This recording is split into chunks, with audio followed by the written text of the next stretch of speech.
денеска по судска наредба, специалното явно обвинителство извърши личен претрес на лицето Владимир Панчевски и со друга наредба од судот ги одзема сите податоци од компјутерскиот систем на распоредување на системи на предмети во Уставниот суд Скопје. Вакви наредби беа издадени во врска со наша предистражна постапка, која се уште се води во специјалното јавно обвинителство и се надевам дека во најскоро време ќе излеземе со истрага.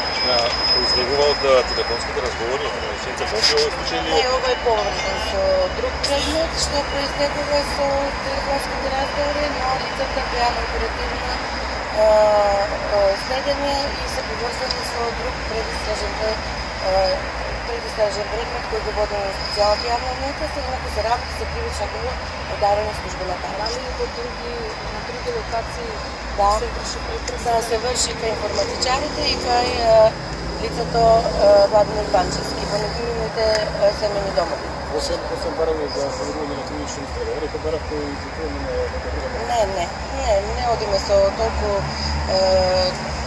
напредна, не е толку напредна предистрагата, се уште треба и овие документи, и овие податоци, и овие компјутери и материјални докази што ги прибавме, да ги анализираме и потоа ќе излеземе со истрага. Се сомневате дека се местеле предмети при кој систем?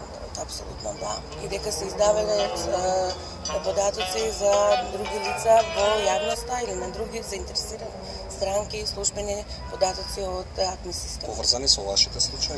Да, со поврзани со нашите случаи. На кои лица се давани такви? Па сега уште мислам дека нема да ви кажеме, во иднина сигурно ќе бидете За обвиненијата што се поднесени веќе? Не за обвиненијата, и за обвиненијата бараме снимање на компјутерскиот систем, а и за други предистражни постапки.